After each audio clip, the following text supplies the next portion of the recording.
So, welcome to the practical illustration of usage of R programming using R Studio. So, I just opened the R Studio. Now, let me take you to the illustration of operators. So, there are five types of operators. I mentioned you in the earlier video. Now, we can see working on the program code in R Studio on these five operators.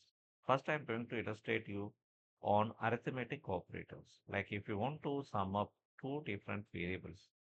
Okay, so for example, if I want to have a first variable called v, okay, which I'm going to initialize uh, with a combination function. Okay, and using a combination function, I'm going to use first variable value as an integer value and the second value as the float. Okay, if I'm giving a decimal value, obviously I told you it's not an integer, but it comes under float category. And then now I'm giving another integer value. Okay, so yeah, I just initialized three different values using a combination function C and initializing in the variable. Now, next, I'm going to use another variable called t. Going to use this kind of an assignment operator. Okay, I'm going to use a C function once again, and I'm going to use three different values like 8 comma 3 comma 4. Now I simply type enter. Yeah. So if only if there is no such errors, syntax errors, then obviously you can get with no non-error code. Okay, we didn't get any error up to present. So whatever we typed is right.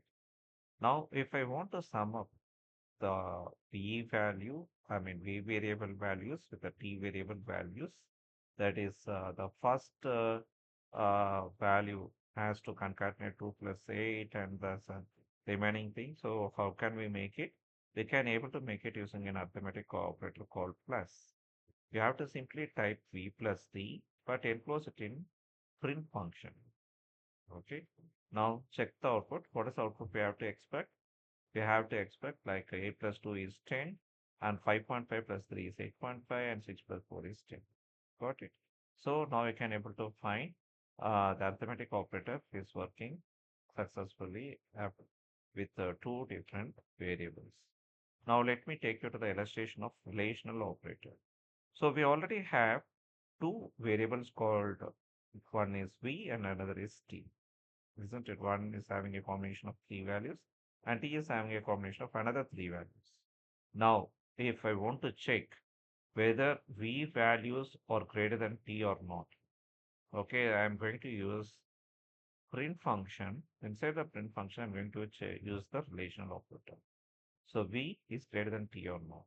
So now if you type enter, what you will be getting, we can expect whether 2 is greater than or 8. Yes, no, isn't it? Just because no, we got false. 5.5 is greater than or 3. Yes, so you get true. 6 is greater than or 4. Yes, it is true. So you can get the Boolean values if you use a relational operator. Now let me explain you on logical operators. So in logical operators, okay, the logical operators are single ampersand, that is logical and, logical or, and logical so. In relational operators, you have greater, lesser, greater or equals, lesser or equals, not equals, double equals. All these things comes under relational operator. And if you see the arithmetic operator, like plus for addition, minus for subtraction, asterisk for multiplication, slash for division. Other than that, you also have percentage percentage. That is, if you want to use matrix one, or you want to multiply one matrix with another matrix, or if you want to divide one matrix values with another matrix values, you can use percentage slash percentage. Okay, and if you want to take a power function, we can use cap. So these operators comes under arithmetic. Okay, just explaining you with only one operator. Like from arithmetic, I have taken plus, and from relational, I have taken greater, And now for the logical operator, I am going to illustrate using only one operator, that is ampersand. Like ampersand, you also have operators like or, single pipe symbol, that is for or, and exclamative mark for so. Now let us check the illustration of logical and. If I give print v and v and t, yes, t and 8 or values, so you get true. 5.5 and 3 are also values, true. 6 and 4 also are values, so you get true. Okay, because you get numerical values, you are expecting true for all these three. But let me create another kind of a variable so that you can clearly understand when you'll be getting false.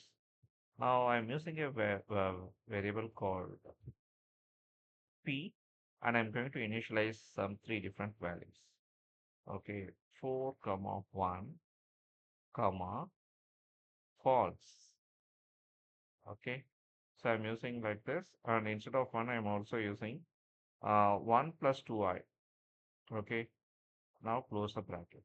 So see the combination of values. The 4 comes under integer.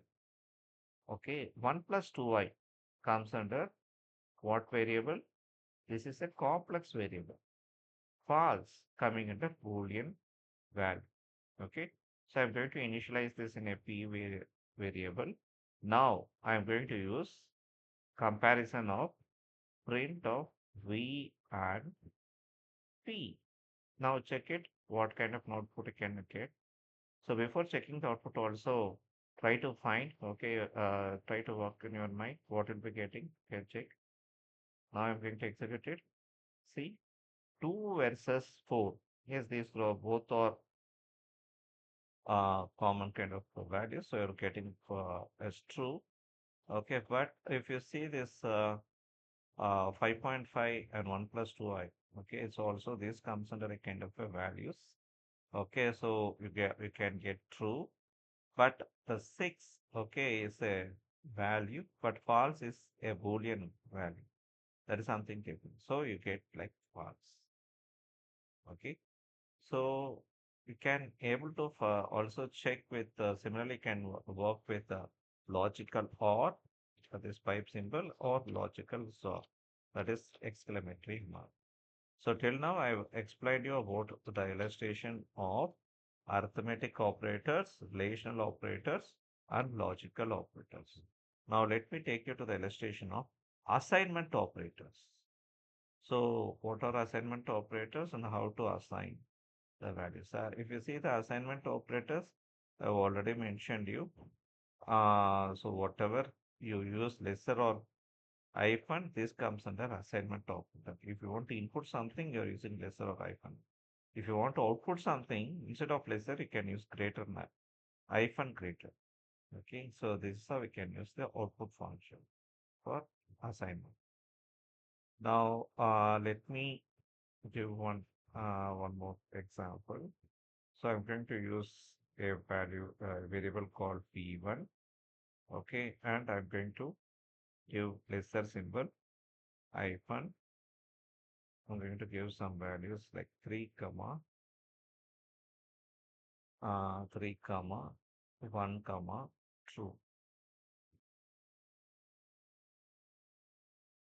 Okay, either you can give like this, or even you can give like this. So double assign. Okay, I'm going to give a double assign. But if you're using,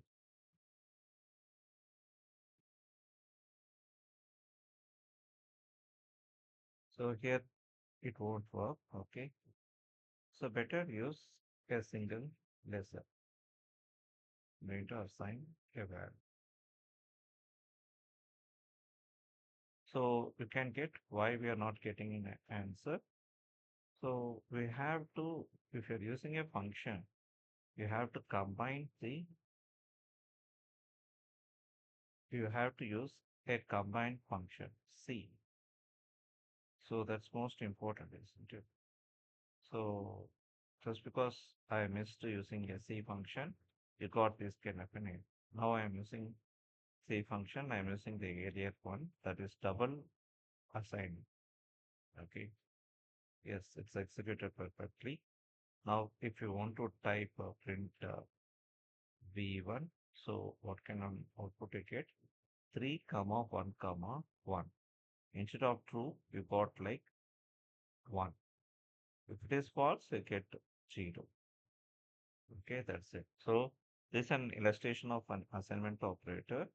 And for miscellaneous operator, I am going to illustrate with the range operator. So range operator, I'm going to use 2 colon 10. Okay, I'm going to initialize 2 to 10 values in V2 variable. Now, if you type V2 using the print function, so get values from 2 to 10. Okay. So now I also illustrated how to use this miscellaneous operator. Here I illustrated about range operator. Okay. So now the illustration of operators are completed. Now let me take you to the illustration of different data types. If you see the data types, we have data types like vectors, lists, matrices, arrays, factors, and data frame. Okay. Now let me take you to the illustration of vectors.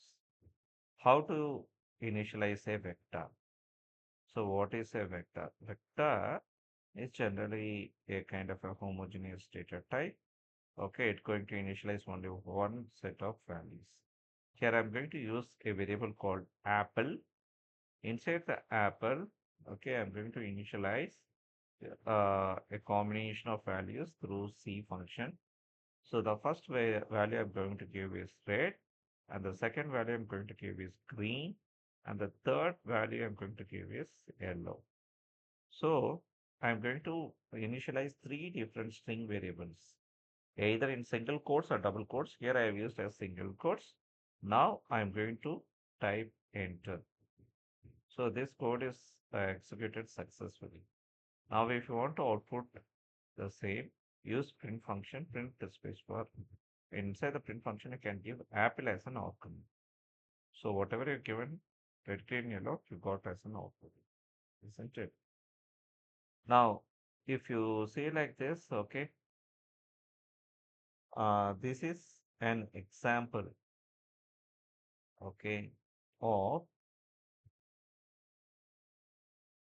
a vector data type. Here, I want to check what kind of data type is apple variable. So, if you want to check the data type of the apple, so you are giving a print function. Instead of print function, you give a class function, and the class function, you are going to give an argument like apple. Okay, so now you can check an output, what kind of output you can get from here.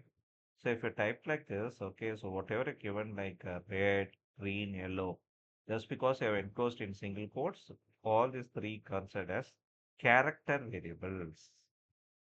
Okay, so these three, whatever enclosed or character variables, this was explained in vectors programming. Now, let me take you to the list program. Okay, illustration of list. So for this list, I'm going to enclose some list of values. Okay, here in the list, I'm going to use a list function, and I'm going to give a list. Okay, I'm going to use a C function. Inside the C function, I'm going to use three different integer values and close the bracket. Okay, and give the some float number. I given like 21.3 and sign function, that is SIN. So this and again I'm telling this an illustration of list function. We have already seen an illustration of vector data type. Now I'm going to explain you about the list data type with an example. Okay. So to receive a list, okay, I'm going to take a list in the combination of all these values. I'm going to initialize the list. Now I'm going to press enter. Yes, the code executed successfully. Now if you want to print the list, Yeah, so whatever you initialize 2 comma 5 comma 3 and 21.3. Okay, and also get like function x dot primitive sign. Okay, so now the illustration of list is completed. Now let me take you to the third data type, that is matrix data type. You have heard about matrix? The matrix is generally rows versus columns or columns versus rows. Okay, I mean you have like that, isn't it? So here, if you want to use a matrix, okay, you have a function called matrix itself. So inside the matrix function, you can enclose the two-dimensional or three-dimensional values. So now I'm going to use a combination function and I'm going to give you some kind of values inside the matrix function. So I'm going to use the character function as matrix variables. So I given like A, B, C, B, C,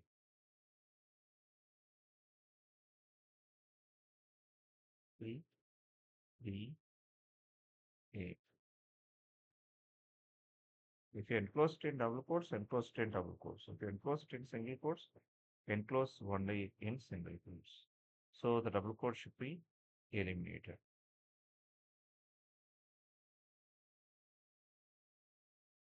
So I have enclosed how many values here? 1, 2, 3, 4, 5, 6. So I have enclosed 6 values inside the matrix. So after enclosing all this, okay, you have to give the parameters like n row. How many rows you want to have?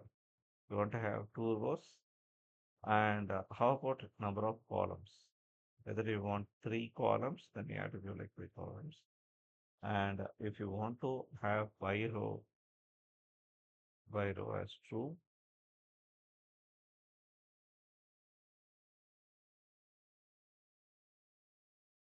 true, you can better give like in caps.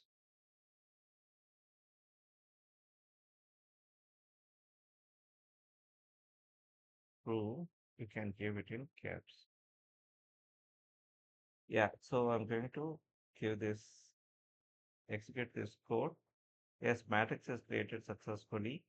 Now, if you want to type matrix, okay, so that is you are going to type print. Inside the print function, I'm closing the n. Now press enter. You get like AAB, CBA in second row, AAB in first row, and CBA in second row. So this is how we can create an illustration of matrices.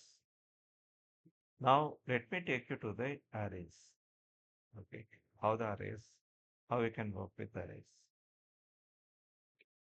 So, but if you don't know something about any code, okay, and if you want to know something as a beginner, okay, there is uh, a feature called help. Okay, inside the help, you can search with our functions, manual, FAQ, so many, plenty of resources are there. Okay, and if you want to save, want to check the features using the command, use help. And if you're not thorough with the cat command, okay, just give the cat, okay, inside the help function, press enter. Okay, or if you press enter, you can able to find like for a cat function. Okay, so what is the syntax of cat function? So what are the different arguments you can find cat function? So likewise, you can find everything using help. If you don't know about matrix syntax, simply type help. Inside the help you type matrix. Now you can find about matrix. So how about the usage? How about the arguments? All these things. Okay, the more documentation we can able to find from help. Okay.